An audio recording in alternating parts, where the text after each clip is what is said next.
Baik, Assalamualaikum warahmatullahi wabarakatuh. Perkenalkan, nama saya Siti Nurfaliza, NIM 20230014 dari Prodi S1 Akuntansi. Baiklah, saya akan mempresentasikan tugas 7 dengan artikel kajian tentang etika perbankan syariah melalui beberapa poin penting dalam hadis kenabian.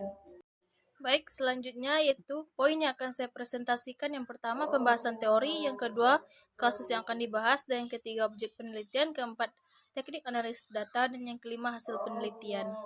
Baik, yang pertama yaitu pembahasan teori, di mana etika hadir sebagai landasan agama Islam. Selain iman atau tauhid dan aturan hukum atau syariah, umat Islam harus meyakini bahwa tujuan Allah mengutus Rasulullah kepada umat manusia meresap dalam setiap aktivitas. Selanjutnya, mereka perlu meyakini bahwa seluruh pesona Nabi seperti akidah, akhlak, ibadah, dan manajemen pemerintahan cocok untuk semua bidang kehidupan. Oleh karena itu, sudah selayaknya umat Islam menjadikan Nabi sebagai satu-satunya tauladan kebaikan dan kehidupan. Allah Subhanahu wa taala menetapkan dalam surat Al-Ahzab surat 33 ayat 21 terjemahan Abdullah Yusuf Ali, yaitu bahwa sesungguhnya kamu telah memiliki pada Rasulullah itu pola atau perilaku yang indah bagi siapa saja yang mengharapkan Allah dan di hari akhir mereka akan memujinya. Selanjutnya itu kasus yang akan dibahas, di mana kasusnya yaitu pembahasan multiparadigma khusus agama dan manajemen perusahaan modern diperlukan untuk mengatur operasional perbankan syariah melalui dengan para ahli hukum Islam tradisional yang terlalu berusaha untuk mengakomodasi pengerihatinan moral dalam wacana hukum Islam sebelum menjadi hukum positif. Selanjutnya yang ketiga yaitu sampel penelitian, di mana studi ini dilakukan di Makassar, salah satu kota terbesar di Indonesia, dengan sikap yang kuat terhadap atribusi Islam yang mewakili 82,36% dari 1.508.154 warga.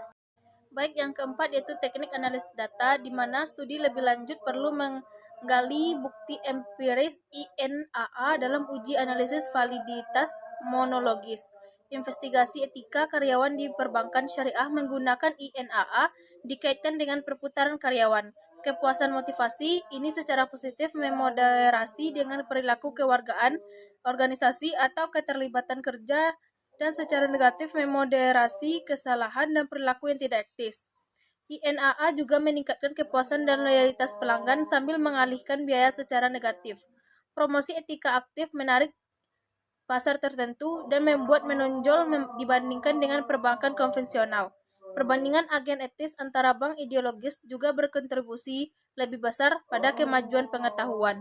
Selanjutnya yang kelima yaitu hasil penelitian, di mana hasil penelitian menunjukkan bahwa sebagian besar karyawan perbankan syariah 80% berperilaku sesuai dengan etika bisnis Islam yang diusulkan. Karyawan menunjukkan perilaku etis dalam karakter iman atau keyakinan, amanah, kepercayaan, dan keadilan. Menunjukkan bahwa 80% karyawan masih bertindak etis dengan ciri khas amanah atau sifat dapat dipercaya. Di sisi lain, iman atau halal memiliki presentasi tinggi pengakuan responden dalam bertingkah laku halal sehari-hari. Hal ini menunjukkan bahwa sebagian besar pegawai perbankan syariah atau hampir 90% telah melakukan halal berdasarkan amiman. Menunjukkan bahwa iman muncul kembali sebagai prediktor paling substansial dibandingkan dengan elemen lain, sementara adalah yang paling kuat. Baiklah, hanya inilah presentasi saya pada kali ini. Kalau ada kata-kata yang salah, saya mohon maaf. Saya ucapkan terima kasih. Assalamualaikum warahmatullahi wabarakatuh.